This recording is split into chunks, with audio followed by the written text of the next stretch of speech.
KPK akan kasih penjelasan. Tadi dipanggil buat saksi aja. Saksi untuk kasus korupsi LNG. Itu aja sih. Ada konfirmasi dokumen, Pak. Gak usah tanya sama deh, dari KPK usah jelasin deh. Jangan gua deh. Pak, ada berapa pertanyaan? Aduh, berapa pertanyaannya? Gak banyak juga sih. Kan gua udah lupa, ini kasus LNG bukan di zaman saya semua. Cuma kita yang temukan waktu zaman saya jadi komut itu aja sih. Itu sudah terjadi kontraknya sebelum saya masuk. Nah ini pas ketemu itu di Januari 2020 lah. Setelah saya 2 bulan di dalam. Ya, itu aja sih. Ada yang mengatakan Prabowo mau maafkan koruptor.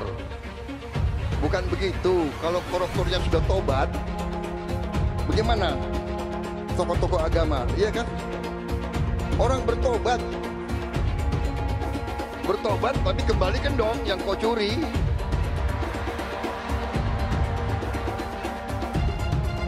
Enak aja. Udah nyolong, aku bertobat. Yang kau curi kau kembalikan.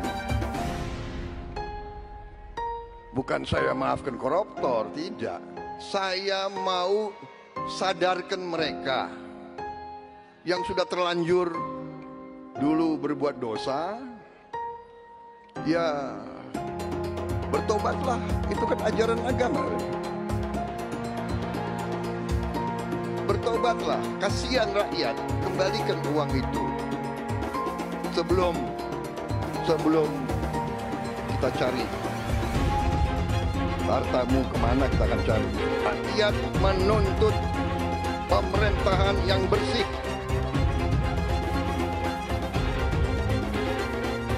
Saya ulangi, rakyat menuntut pemerintah yang bersih.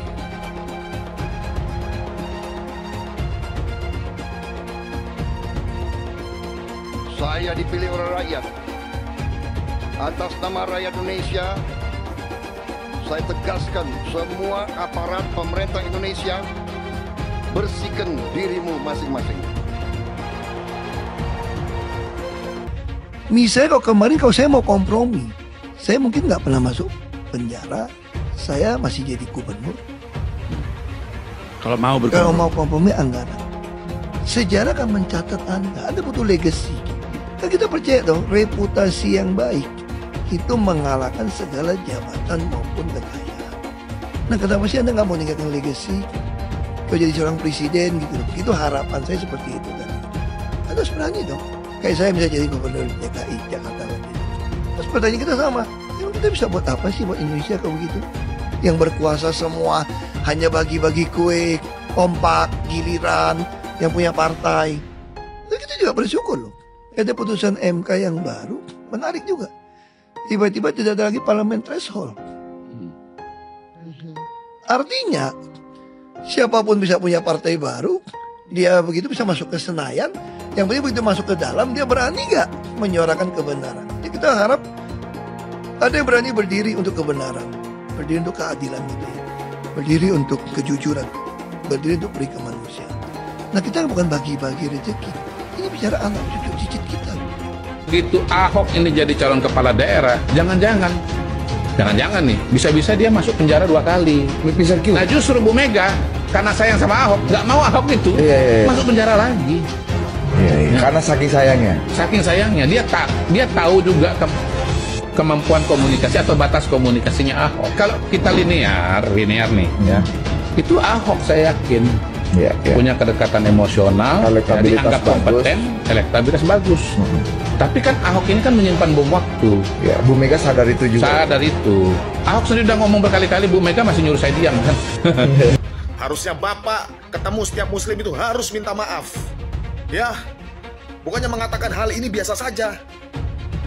Ini ngawur ini orang lo bos. Lalu apa gunanya minta maaf? Apakah itu dari hati atau sesuai kebutuhan? Hah? Kau harus klarifikasi.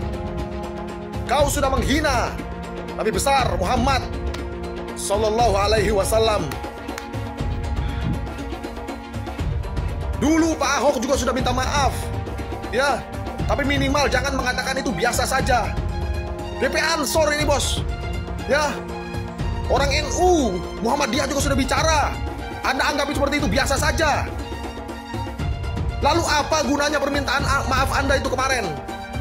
Saya mau tanya, guys. Luar biasa ini loh orang loh. Astagfirullahalazim. Jadi kalau ada manusia yang menghina Nabi, itu dia lebih hina daripada anjing. Apalagi ngebandingin Nabi dengan pemuda nganggur. Hei, calon wakil gubernur Sinting. Lalu ente sebut Nabi yang ngelamar Sayyidah Khadijah, itu ente sebut pemuda nganggur gitu. Yang nganggur tuh ente. Sampai nyari kerja di Jakarta. Gini amat ya ente nyawagup. Baru calon aja kayak gini. Janda kaya, tolong nikahi pemuda yang nganggur.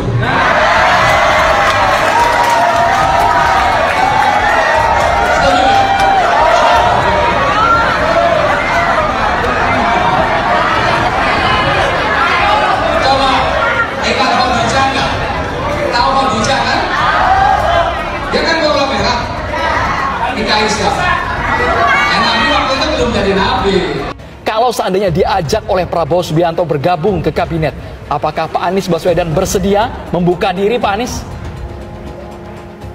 Ya, saya rasa lebih bijak kalau saya merespon sesudah ada ajakan. Kan tidak patut saya mengatakan ya atau tidak padahal ajakannya aja tidak ada. Belum ada. Jadi saya rasa kita hormati justru dengan tidak berspekulasi. Tapi kita hormati karena sekarang ini yang berada di dalam koalisi itu saja jumlahnya sudah amat banyak. Ya. Jadi kita tunggu ketika nanti ada pembicaraan, baru pada saat itu saya akan menyampaikan respon. Jadi itu saya rasa etikanya begitu. Oke. Masih menunggu ada ajakan atau tidak. Tapi kalau misalnya nanti ada ajakan, apakah akan menerima itu, Pak Anies? Ya jangan berandai-andai, belum dengar gitu. Kemarin pendukung Anies sama pendukung PKS, saudara di Twitter sama-sama perang lawan Fufu Fafa. Lo tahu Fufu Fafa? Gua kira nggak tahu.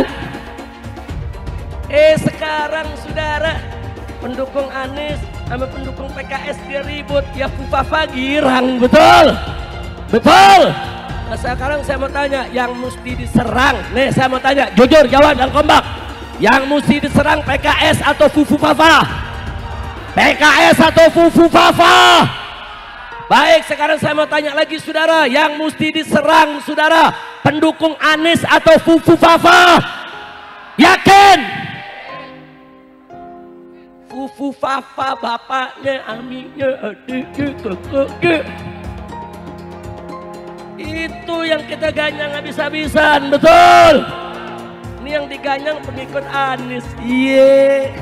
Yang diganyang pendukung PKS, iya. Presidennya Fufu Fafa, rakyatnya nyonyo.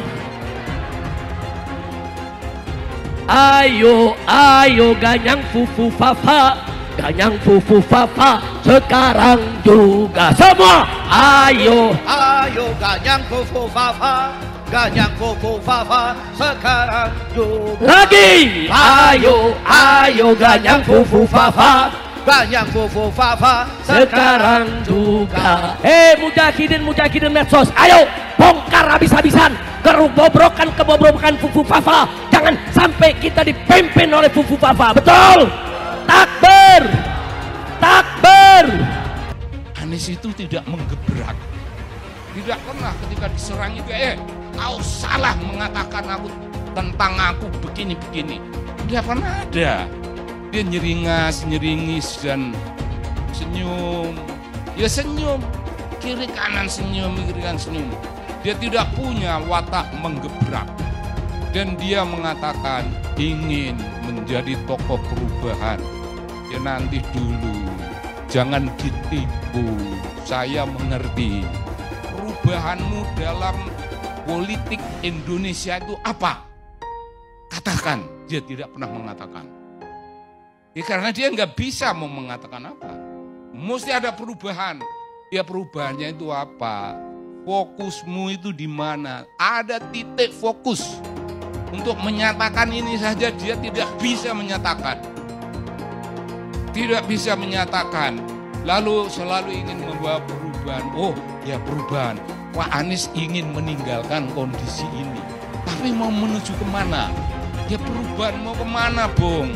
Perubahan mau kemana, Bung? Jangan menipu orang-orang yang mengerti tentang perubahan. Anies tidak pernah menggunakan politik identitas, itu fakta.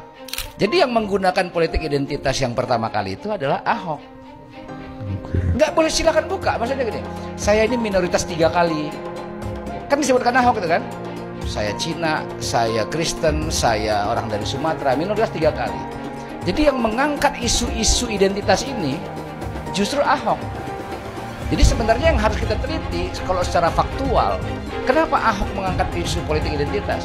Dia ingin mengkapitalisasi keminoritasan itu supaya memunculkan sentimentasi positif terhadap dirinya. Dan dia playing victim terus. Yang nggak bisa dia kontrol kata-katanya, yang membuat dia terpleset dalam permainan itu. Dan itu terbukti, dia selalu mengglorifikasi, mendengungkan bahwa dia minoritas. Itu selalu ada itu. Yang itu sebenarnya nggak ada. Politik identitas itu sudah ada sebelum Anies ikut kontestasi jadi calon gubernur. Waktu Anies masih menteri sudah ada itu. Saya Muslim, saya pilih Ahok gitu. Sudah ada. Ini politik identitas. Tidak ada cerita Ahok dengan Anies. Ketika saya kalah, saya langsung kasih Anies penghargaan, ucapan segala macam. Tapi yang tidak bisa saya terima, ketika Anda menang, Anda pidato memecah belah bangsa. Bahwa Jakarta udah kembali ke pangkuan pribumi yang dijajah selama ini. Itu teksnya di mana-mana. Itu sangat memecah belah bangsa. Saya ini asli Indonesia sesuai undang-undang loh. Apa karena saya namanya Ahok? Itu yang tidak betul seorang Anies lakukan. Bagi saya Anies sangat tidak negarawan. Anda udah menang, yes okay gitu loh. Saya juga tidak bawa ke MA, nggak bawa ke MK. Waktu Anda ulang tahun DKI saya juga datang. Tapi kenapa Anda mesti pidato seperti itu? Apakah kasus korupsinya ada indikasinya kuat? Laporan BPK.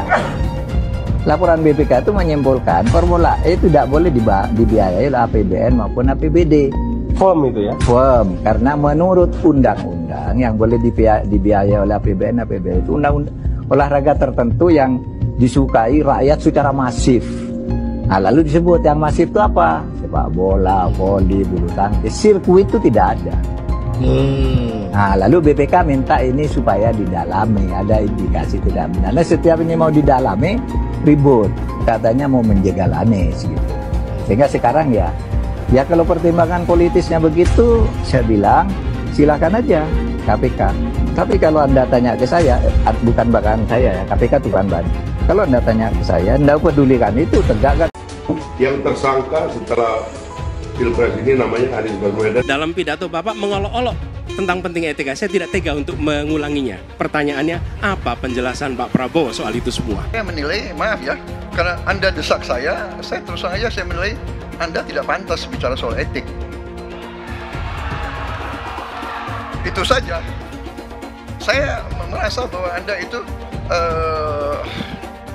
posturing ya, Anda tuh menyesatkan. Itu aja ya. Saya boleh berpendapat kan? Saya menilai Anda tidak berhak bicara soal etik karena Anda memberi contoh yang tidak baik soal etik. Terima kasih. Mas Anies. Mas Anies, masa sih angin kok sampai nggak punya KTP lo ya? Angin keluar, angin masuk, angin keluar, masuk angin dodo ya. Angin puting beliung, wes, angin-anginan, itu kok semua bisanya nggak punya KTP itu loh ya. Angin dari Jakarta ke Lampung ke Sumatera ke Jawa itu ya. Kok bisanya liar begitu? Sama seperti air hujan ya, air hujan itu yang banjir itu bukan banjir ya. Itu air parkir ya, air yang parkir Mas Anies. Mau mau punya pemimpin yang seperti itu, ya, mau punya pemimpin yang seperti itu, dikiranya rakyat ini bodoh semua kali ya. Air hujan jatuh ke bumi, nggak boleh masuk gorong-gorong. Yang banjir itu bukan banjir, itu parkir, Mas Anies, Mas Anies. Mas Anies pernah jadi gubernur 5 tahun di DKI. DKI menerima indeks polusi tertinggi di dunia. Bagaimana dengan anggaran 80T, Pak Anies sebagai gubernur tidak dapat berbuat sesuatu yang berarti untuk mengurangi polusi. Terima kasih. Polusi udara tak punya KTP, angin tak ada KTP-nya. Angin itu bergerak dari sana sini. Ketika polutan yang muncul dari pembangkit listrik tenaga uap mengalir ke Jakarta, maka Jakarta punya indikator, karena itu Jakarta mengatakan ada polusi udara. Ya susah kalau kita menyalahkan angin dari mana saja ya. Kalau kita dengan gampang menyalahkan angin, hujan dan sebagainya, ya mungkin tidak perlu ada pemerintahan kalau begitu ya. Apa yang bisa diharapkan dari Anies? Nggak ada. Jakarta amburadul, mimpin Jakarta aja amburadul, apalagi mimpin Indonesia. Anies itu perbual. Kayak mana apa karena perbual itu? Pembohong. Pembohong itu Anies itu. Gak usah dengar itu. Nggak layak jadi pemimpin. Apalagi jadi presiden. Di Jakarta aja kamu tengok itu amburadul. Di Jakarta tingkat kemiskinan tinggi. Pembangunan apa yang bisa dibangun Jakarta? Satu puskesmas pun bangunnya nggak ada. Masjid aja nggak ada dibangun. Mau ibadah. Di mana-mana kelebihan bayar. Apa yang bisa dibangun Anies? Satu aja nggak ada. Satu saja tunjukkan apa yang bikin Anies dibangun di Jakarta. Anies siapa di belakangnya? Oligarki satu. HTI, FPI. Masa Indonesia bukan cari orang Yaman. Indonesia cari nyaman. Jangan sampai bapak politik identitas justru menang dengan cara menipu umat Kristen. Jadi kalau sekarang umat Kristen mendukung Anies, mereka akan membayar mahal kerelaannya untuk menukar iman hanya untuk kepentingan sesaat. Gen Z juga tahu kalau Anies adalah sosok yang didukung kelompok intoleran yang membuat Pilgub DKI 2017 menjadi sangat kotor. Politik identitas yang mengarah ke perpecahan seperti yang dikeluarkan pendukungnya Anies, yaitu Kadrun bin Kampret. Kafir lah, laknat lah, PKI lah, ya cuma itu doang kemampuannya.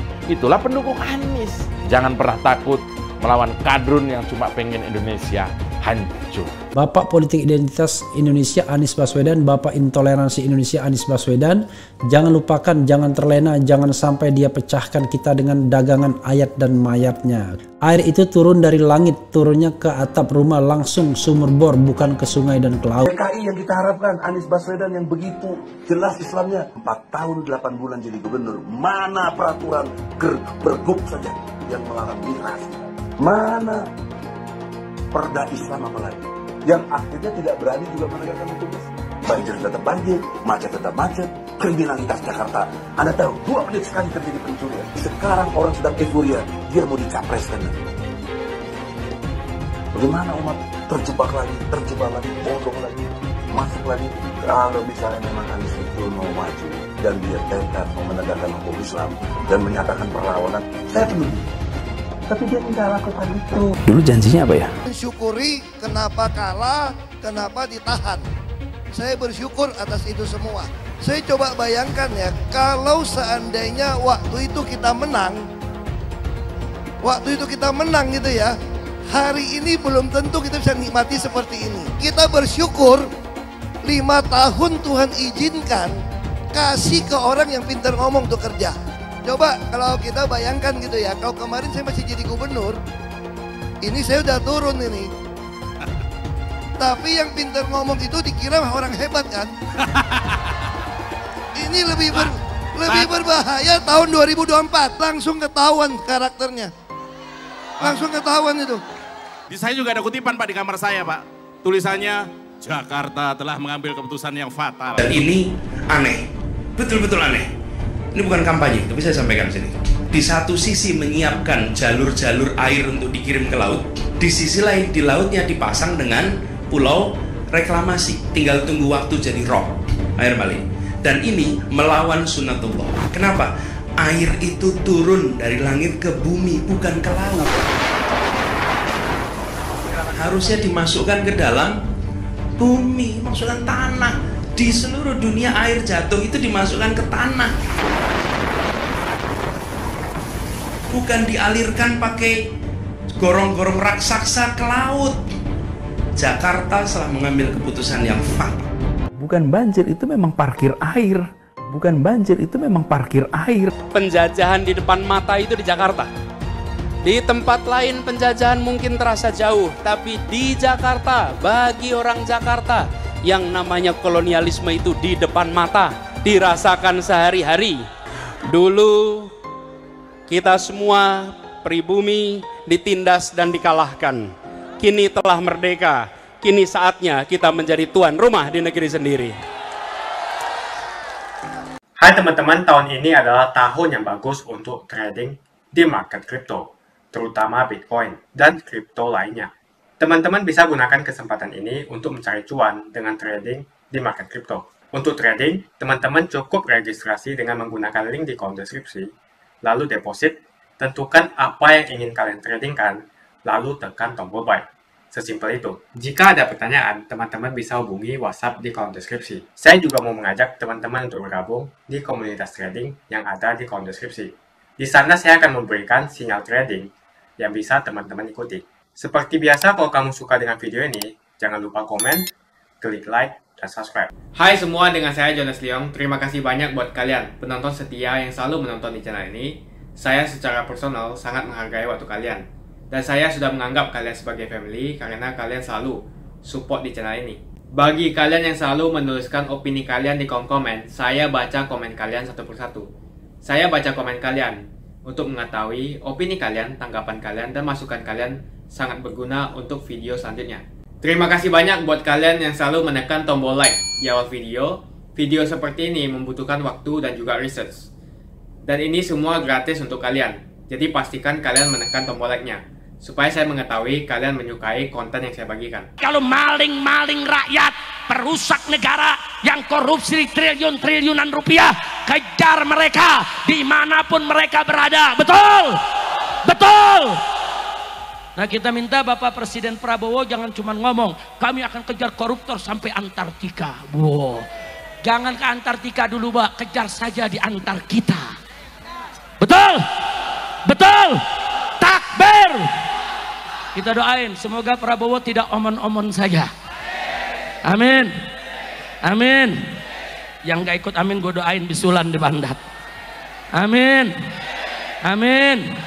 Semoga Bapak Prabowo sebagai presiden tidak omon-omon saja. Semoga berani melawan koruptor. Semoga berani berantas korupsi. Semoga berani untuk membela rakyat kecil. Betul? Takbir. Sallu ala Nabi. Ini kan sekarang lagi ribut nih soal PPN 12%, PPN 12%. Ya. Ada yang bilang begini, Habib naiknya cuma 1%, kok ribut sih? Dari 11% ke 12%, kan cuma 1%. Siapa bilang? Naik dari 11% ke 12%, itu namanya naik 9,09%. Bukan naik 1%. Semula 11%, sekarang 12%, berarti naik 1 dari 11. 1 dari 11 itu, saudara, kalau dikasihkan prosentase itu 9% lebih. Jadi kenaikan pajaknya itu 9%. Jangankan rakyat kecil, orang kaya aja teriak. Nah, ini kita minta PPN 12% ini bukan hanya dibatalkan kembali 11%, tapi turunkan jadi 5 atau 6% saja. Betul? Takbir. Persen. Bahkan kita bukan minta diturunin. Bukan, oh mahasiswa turun minta 12 dibatalin tetap 11. Enggak. Kita minta turunin sampai 5%. Dan itu pun hanya harus diberlakukan bagi orang kaya saja. Hanya untuk barang mewah saja. Bukan kebutuhan pokok masyarakat luas. Betul? Takbir. berdasarkan hasil musyawarah puncak berzikir yang dihadiri oleh puluhan ribu umat Islam, yang terdiri dari habaib dan para kiai, para ajongan, para ulama, para santri, begitu juga kaum bapak, kaum ibu, para pemuda, para pemudi, sudah disepakati bahwa PPN harus diturunkan menjadi 5% saja. Itu pun hanya diberlakukan kepada orang kaya saja, yang miskin nggak wajib bayar pajak. Setuju? Setuju? Takbir. Keputusan diambil. Enak kan musyawarah? Musyawarah. Sampai di sini jelas? Jelas. Makanya saya berani katakan di sini, hei orang miskin, hei orang melarat, tidak usah bayar pajak, karena pemerintah haram mengambil pajak dari orang-orang miskin dan melarat, saudara. Allah mewajibkan zakat hanya kepada orang kaya, saudara. Itu pun cuma 2,5%. Ini saudara baru mimpin negara, mau bikin pajak 12% untuk semua orang, yang kaya, yang miskin, semua kena. Nggak boleh. Haram ambil pajak dari rakyat, saudara. Haram. Apalagi dari rakyat miskin, yang melarat, yang nyari kerja susah, yang makan susah. Haram kau ambil pajak dari mereka. Pemerintah haram memungut pajak dari rakyat, pajak apapun, selama korupsi tidak dibasmi, selama koruptor tidak ditangkap, selama pembiayaan negara boros di mana-mana, selama tidak jelas pengeluarannya, selama tidak ada pertanggungjawabannya. Betul?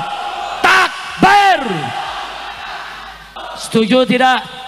Setuju tidak? Takbir. Mau ini dijadikan keputusan musyawarah kita?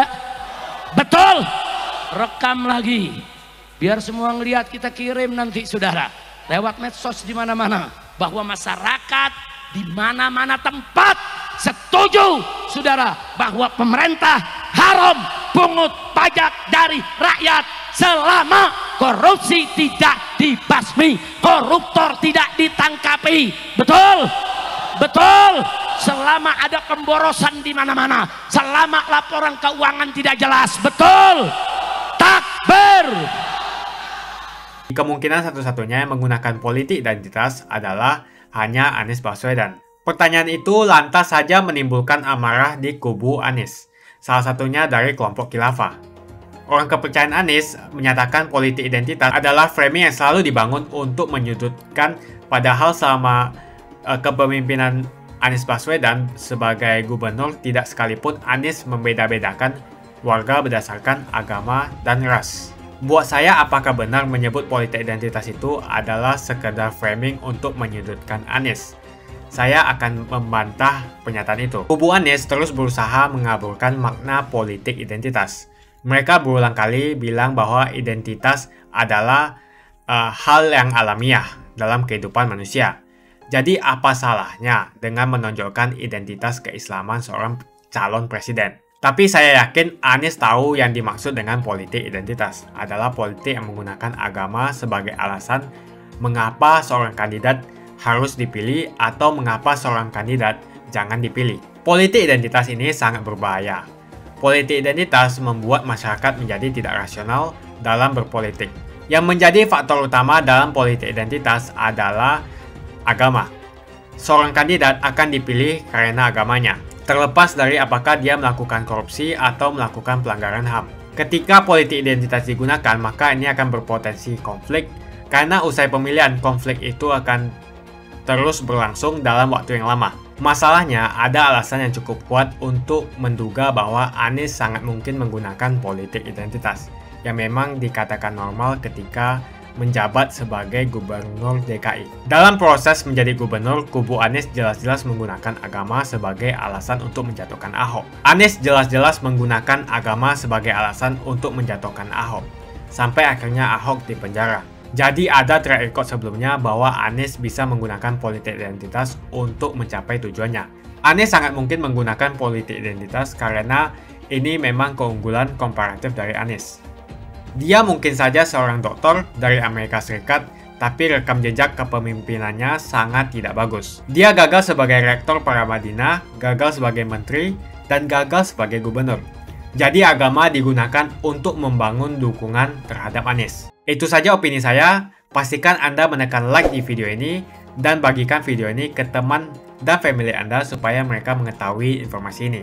Jangan lupa tekan tombol subscribe dan bunyikan tombol loncengnya supaya kamu tidak ketinggalan info dari channel Jonas Leong. Dan saya akan jumpa kalian di video selanjutnya.